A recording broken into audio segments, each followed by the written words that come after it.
Amigos da ONG, pergunte ao Rabino. Olá, então nós temos o nosso grupo Amigos da ONG, que eles fazem as perguntas e o Rabino responde.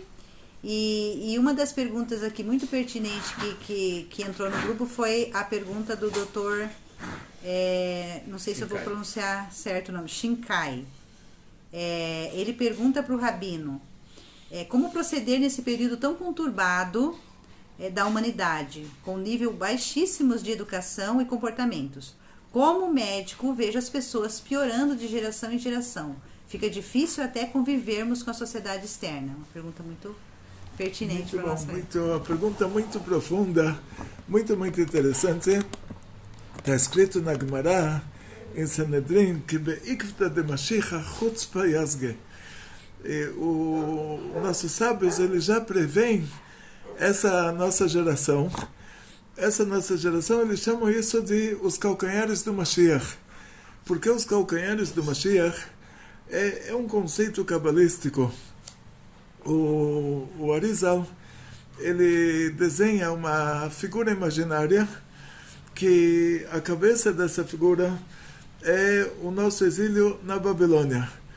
Os dois braços dessa figura são o nosso exílio na Pérsia Antiga e na Média, que eram dois países aliados que compunham o Império Persa Antigo. Era Paras Madai. O corpo dessa pessoa representa o Império Grego, o nosso exílio no meio dos gregos. E as duas pernas, que elas são longas, e uma perna não tem um contato direto com a outra, diferente dos braços que eles têm o ombro que une entre os dois, as pernas aparentemente não têm muita ligação entre uma e outra, e elas são a parte mais longa do corpo. E diz o Arizal que elas representam dois exílios paralelos que eles chegam até o final, que é o exílio do Edom, que começa com os romanos, o nosso exílio entre os europeus, o exílio do Edom. Estamos exilados entre os europeus e as suas colônias. E a outra perna é o exílio do Ismael, Galut Ismael. Então tem Galut Edom e Galut Ismael. Galut Edom é o nosso exílio na Europa, a partir da Europa para colônias europeias. O Galut Ismael é o nosso exílio entre os árabes. Tinha antigamente o Império Árabe que chegava do Paquistão até a Espanha. E hoje o nosso exílio entre os árabes ele consiste no Estado de Israel.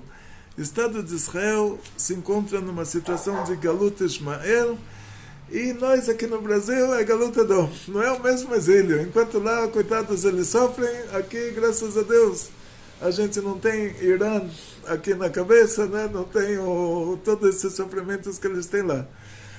E há 70 anos atrás teve o holocausto nos países europeus e não teve holocausto nos países árabes. Então, na prática, esses dois exílios são paralelos. Mas o que dizem nossos sábios que essa figura, na hora que terminou o exílio da Babilônia, a cabeça da figura desapareceu. Sobrou os braços, o corpo e as pernas. Terminou o exílio do Paras Madai, da Pérsia Média, os braços desapareceram, essa figura só estava com o corpo e com as pernas. Terminou o exílio da Grécia, o corpo desapareceu, só sobraram as pernas. Agora, essa situação que eles falaram, quando chegamos nos calcanhares, quer dizer, as pernas já desapareceram, só sobrou o calcanhar, o exílio já pega outra aparência. Ou seja, da mesma maneira que pela tradição judaica, a mulher ela tem que andar de meia, mas a meia ela não inclui kapot raglaim. Kapot raglaim é a planta do pé, quer dizer, do osso, como se chama? O osso do tornozelo. Do osso do tornozelo, não precisa cobrir o pé. A meia judaica é calça leg, né? Chama leg, isso quer dizer, ela não cobre o pé. E da mesma maneira que uma mulher judia, ela tem que ir de camisa, mas não precisa ir de luvas. Dessa mesma maneira, ela precisa ir de meia, mas não precisa cobrir o pé. Então, esse exílio, ele muda de formato, assim, de acordo, sendo que ele é representado pelas pernas e agora chegamos no calcanhar, ele muda de aspecto. Ele, de repente, ele recebe um aspecto diferente. O próprio exílio, ele fica diferente.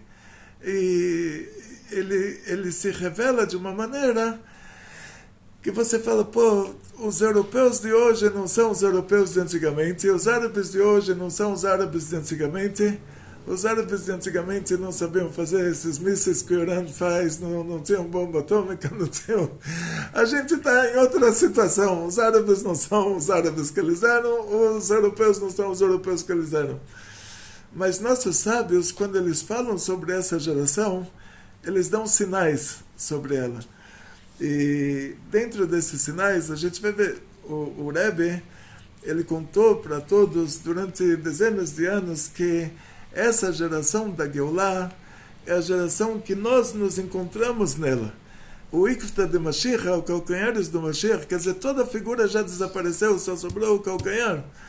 E aí tudo se revela. Da mesma maneira que no pé você não precisa cobrir o pé com a meia, agora nos calcanhares do Mashiach todo mundo sai do armário. E agora, contar para vocês o que diz a Gemara sobre Ikvta de Mashiach, os calcanhares do Mashiach. Diz a Gemara nos traz sinais. E agora prestem bem atenção nesses sinais. A Gemara fala que você quer saber que você está vivendo na geração do Mashiach, um dos sinais é entorrejar. Não adianta dar bronca. Ou seja, assim, hoje, se você dá uma bronca, o seu carro está atrás de outro que está andando muito devagar. Você dá uma buzinada, ele para, desliga o motor e tira a chave. Ele fala, agora eu quero ver o que você vai fazer. Ou seja, hoje, se você dá uma bronca em alguém, ele não vai te agradecer. Ele vai fazer exatamente de pirraça, ele vai fazer o contrário. Vamos pegar esse sinal agora e aplicar a educação das nossas crianças. Temos aqui a Rivka Elka, uma tzadeket, veio nos ajudar agora com a nossa aula.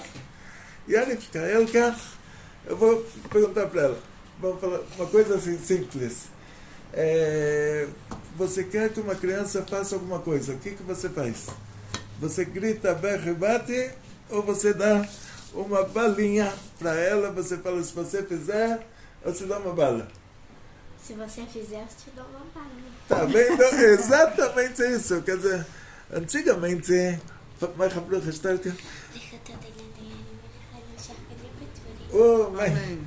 Antigamente, o rei Salomão, há 2.600 anos atrás, ele falou,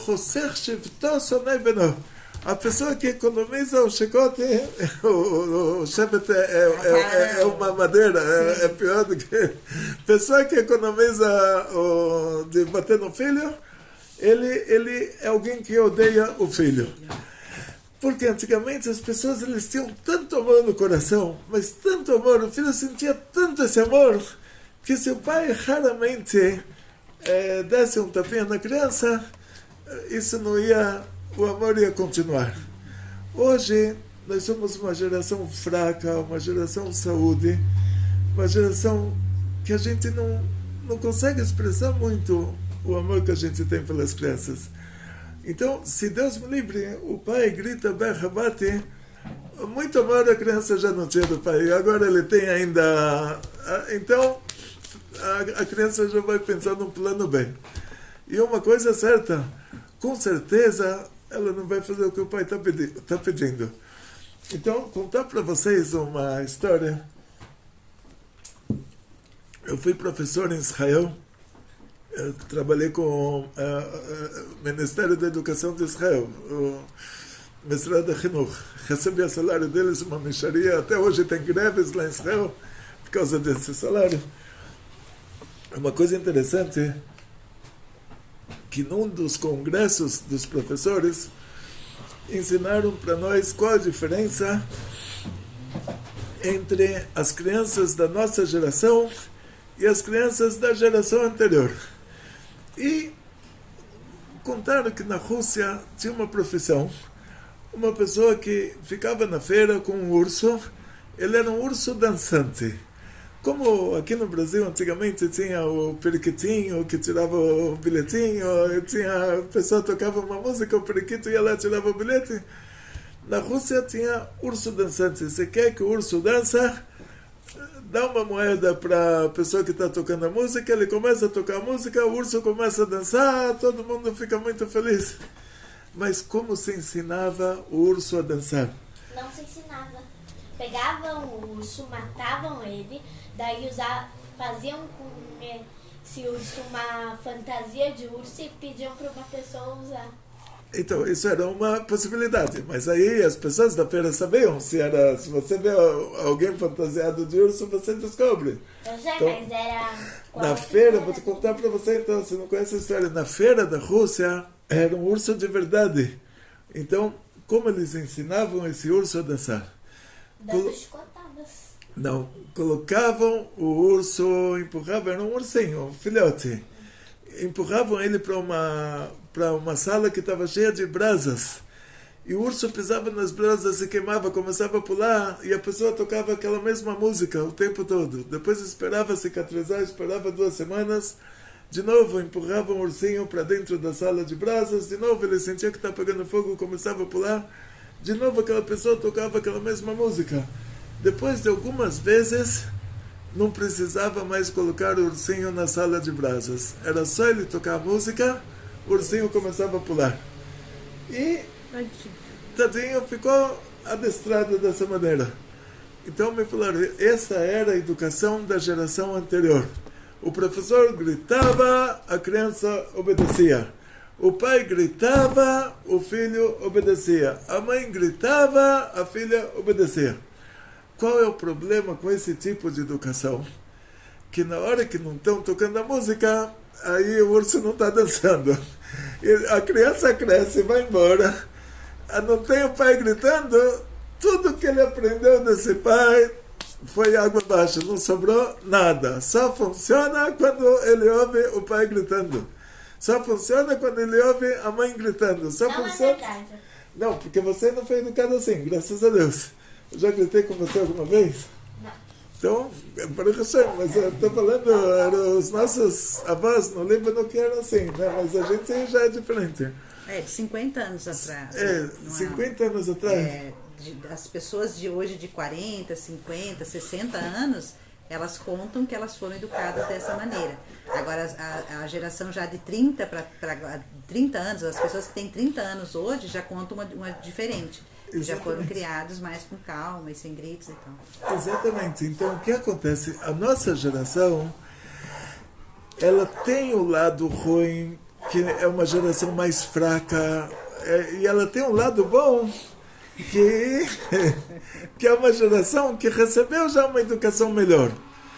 Então, por isso diz o Rebbe, nós somos a geração do Mashiach, a geração que vai receber a Geulah. Quer dizer, nós temos aspectos que é comparado ao calcanhar pela Torá. Quer dizer, como o pé não precisa de meia, a mão não precisa de luva, então isso demonstra que que o finalzinho dessa figura, o Ikfta de Mashiach, os calcanhares do Mashiach, tudo vai estar revelado, todo mundo sai do armário.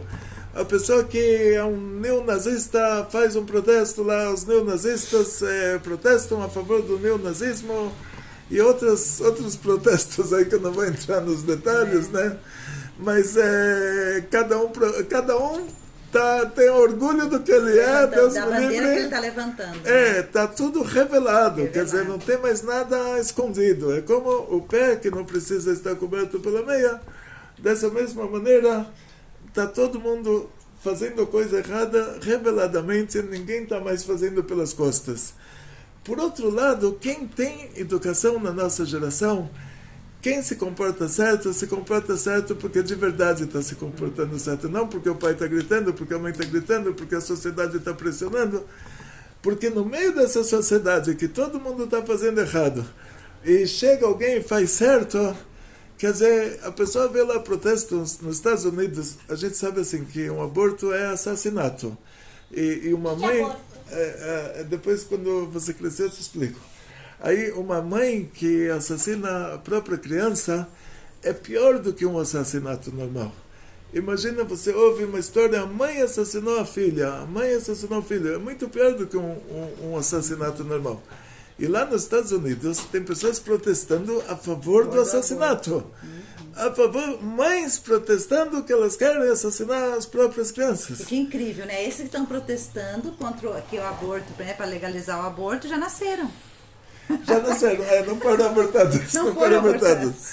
Aí o que acontece, aí você vê por outro lado, quer dizer, todo mundo saiu do armário. Antigamente a pessoa ficava com vergonha de falar que ele é a favor de assassinatos. E agora todo mundo já saiu do armário. Estou dando isso como exemplo. Você né? tem uma relação fora do casamento, você tem uma relação tem sem uma ser relação casado, fora do já era uma casamento. vergonha. Então, pela Torá, é proibido, se a pessoa tem que se casar, ter a relação, é proibido ter uma relação fora do casamento. Hoje virou, Deus me livre, está escrito na Torá, proibido um homem ter uma relação com outro homem. Hoje virou orgulho a pessoa fazer coisa errada. Orgulho gay, nós temos as paradas de orgulho gay aí, né? Os movimentos que falam tudo que está escrito na Torá que é proibido, a pessoa faz isso abertamente e está querendo adeptos. Sim. Então, quer dizer, é comparado ao calcanhar, da mesma maneira que o calcanhar ele não é coberto, ele é revelado. Então, quer dizer que o finalzinho agora do exílio está tudo revelado. E por outro lado, a gente vê a grandeza de quem se comporta certo na nossa geração. Você que está fazendo essa pergunta, você que não aceita o comportamento da geração, você que se comporta certo, imagina a luz no meio da escuridão. É uma luz que ela dá um ênfase muito maior do que uma luz no meio de outras luzes. Faz a diferença. Por causa disso, como disse o Hillel, o marido da nossa diretora, que ele nos lembrou uma Gemara que nos conta que quando a situação está mais pior do que ruim, vamos dizer assim, quando a gente chega no cúmulo, nos 49 portais da impureza, aí Hashem se revela. Aí tem a Geulah. Por que tem a Geulah? No mérito dessas pessoas que elas estão fazendo o que é certo, sendo que a luz delas no meio da escuridão, ela é tão vista, ela causa uma impressão lá em cima tão grande, por causa disso a luz se revela. Essa luz no meio da escuridão desperta a luz divina lá de cima. Então, por causa disso, no Egito, está escrito que no mérito no mérito das mulheres que elas foram tzadkaniot, foram mulheres altamente elevadas espiritualmente. Já apareceu aqui a Rivka. No mérito das nossas tataravós no Egito, os nossos ancestrais foram redimidos, saíram do Egito. Já falava redimido, então assim, mas tipo, a gente pega as traduções, você não vai falar no supermercado, olha, estou sendo redimido, meu Uber chegou, estou sendo redimido. Vou sair. Meu Uber veio me redimir, estou me redimindo do supermercado, umas palavras meio estranhas. Eu me sinto às vezes no Museu de Arte Sacra com essas traduções. De qualquer maneira, uma mistura, né, de tudo, né? O português que era usado só pela igreja, a gente não encontra a palavra, mas assim, Mashiach vai chegar, vai nos tirar do exílio. Está escrito que como nos dias da nossa saída do Egito, Hashem vai mostrar para a gente maravilhas. Vamos lá. Como a gente tem que se comportar nessa geração? Não cobrar das crianças, mas motivar as crianças para fazerem o que é certo. Não tem cobranças. Nossos sábios dizem, Veikvta de Mashiach, Chutzpah Yazge, quer dizer, nos calcanhares do Mashiach, a prepotência vai ficar muito grande. Em Torrecha, não tem como fazer uma cobrança para alguém, não tem como dar uma bronca a alguém. A gente só tem como motivar. Você não trabalha sem salário, sua criança não trabalha sem salário também. Então não cobra da criança, não fala para a criança tenha vergonha na cara, fala para a criança que lindo que você está saindo de casa de saia, e que lindo que a sua blusa está cobrindo a sua barriguinha também, e que lindo que você não está fazendo coisas erradas, e motiva. Não pode falar por que você faz isso, por que você faz aquilo, que aí a criança vai, de pirraça, vai fazer pior. Estamos aqui, temos a presença, uma mensagem para os nossos amigos da ONG. Isso. Se educar uma criança de um jeito errado, ela vai fazer do jeito errado. Parabéns para a Rivka Raya, então tem que educar a criança do jeito certo. Ou seja, você motivando...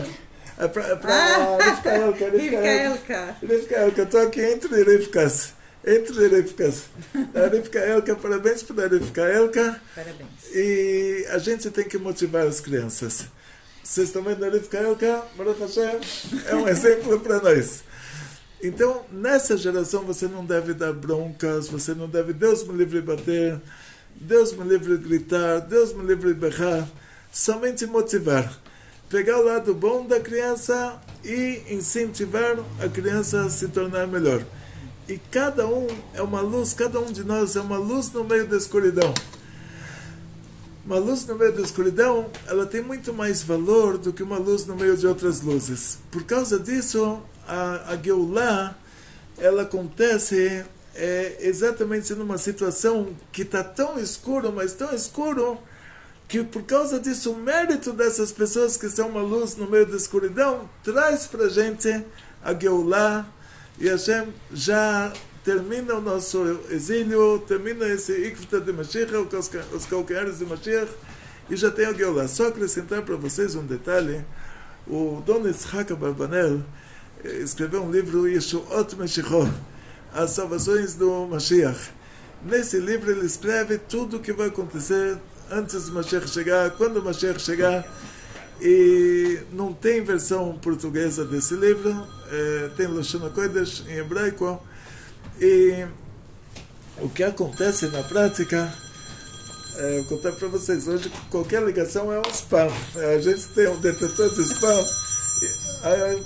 Agora a mamãe está ligando. E, então, o que acontece na prática,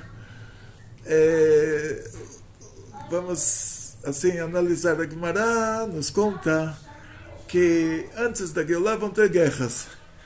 E a Gemara nos conta que antes da Gemara vai ter muita prepotência. A Gemara nos conta que antes da Geulah vamos passar por muitas dificuldades econômicas. E o Don Yitzhak Abarbanel, ele revelou para a gente como os nossos sábios, qual foi a base desses sinais, como os nossos sábios descobriram esses sinais. Como eles revelaram para nós esses sinais. Ele falou assim, você pega uma tabelinha, todos os 24 livros da Torá, 5 livros de Moshe Rabbeinu, Torá, Nevim, Ketuvim. Então, pega uma tabelinha desses 24 livros e você vê o que cada um dos profetas falou sobre a época do Mashiach. Então, o profeta falou, na época do Mashiach não vai mais ter guerra. Aí os nossos sábios escreveram assim, não, se antes do Mashiach chegar não fosse mais ter guerra, o que esse profeta está falando? Que quando o Mashiach chegar não vai mais ter guerra. Então quer dizer que antes do Mashiach chegar vai ter muita guerra. E hoje a gente vê que todos os países do mundo estão envolvidos com a guerra da Ucrânia, daqui a pouco vai ter no Oriente Médio também, lá o Irã está colocando quantidades enormes de mísseis no Líbano, na Síria, no Iraque, no Iêmen, na faixa de Gaza, na Cisjordânia, quer dizer, menos na faixa de Gaza e na Cisjordânia. De qualquer maneira, dizem nossos sábios, quando o Mashiach chegar, todos vai ter um amor ao próximo de uma maneira assim fora do comum. Então nossos sábios falaram, então se já fosse assim antes de Mashiach chegar, os profetas não falariam isso. E o exemplo disso é que o lobo vai morar com o carneiro, que o Rambam diz, exemplo que todos vão estar unidos. Nós vamos viver pacificamente no meio dos povos do mundo. Então, qual é o motivo para isso? Quer dizer que daqui nossos sábios já deduzem que antes disso vai ter muita prepotência, as pessoas não vão se tolerar. Sim. Vai ter muita guerra, muita prepotência. De qualquer maneira, uma das bases desses sinais é isso. outra base desses sinais é realmente o Ruach HaKodesh deles. Que eles viram coisas que a gente não tem como entender. Então esse vai ser o outro lado do sinal. Quer dizer, eles falaram o sinal, a mãe vai contra a filha, vai contra a mãe, a nora vai contra a sogra. E eles falaram esse sinal, que vem nos dizer a prepotência que vai ter nessa geração. E por outro lado tem um lado espiritual do sinal, que a mãe, ela está rezando para a estátua. E a filha fala para a mãe, não reza para a estátua, reza só para Hashem. Então a filha vai contra a mãe, quer dizer, é para o bem da mãe. Com muito amor e carinho, a filha discorda da mãe. A nora fala para a sogra, olha, para de rezar para essa estátua, vem rezar para Hashem. Então, esse é o lado bom da coisa ruim, quer dizer, o lado espiritual da coisa. Não quer dizer que a filha contra a mãe e a nora contra a sogra, não quer dizer que as duas vão brigar. Quer dizer que elas têm opiniões diferentes. A filha está falando... ideológicas. Exatamente. Então, e é o que mais está acontecendo. É o que mais está acontecendo agora. Então, quer dizer, então a gente entende também qual o motivo, por que Deus deixou acontecer toda essa prepotência, porque tem um lado bom da coisa ruim, porque se a gente não tivesse essa prepotência, a gente não teria como sair dessa situação. Que o mundo já está acomodado com a idolatria, acomodado com esse tipo de comportamento, e a prepotência é o único jeito da pessoa chegar, falar para a mãe dela, eu não quero mais rezar para a estátua, não vou batizar minha filha. Aí a mãe vai falar, como pode ser? Ela vai, porque eu também existo. Tem opinião. Tem opinião própria. Então essa prepotência, Deus só deixou ela acontecer por causa do lado positivo dela. Então a gente tem que se lembrar o tempo todo que estamos nessa geração que vai ter a Geulah, e daqui a pouco entraremos numa situação que você vai falar, uau, eu não sabia que milagrosamente tudo poderia se transformar de um extremo ao outro para o bem. É uma coisa assim incrível. Então vamos em frente e muito sucesso para todos, muita saúde, muito dinheiro, muitas felicidades. Giba Brucha, Tziales. Oi, tudo de bom e muita alegria. Tchau, obrigada. E continue fazendo suas perguntas no grupo. Essa aula vai para o canal aberto, mas as perguntas de Kasherut, do grupo Amigos da ONG, vai tudo para o canal fechado. Então vem você também fazer o curso de Kasherut conosco.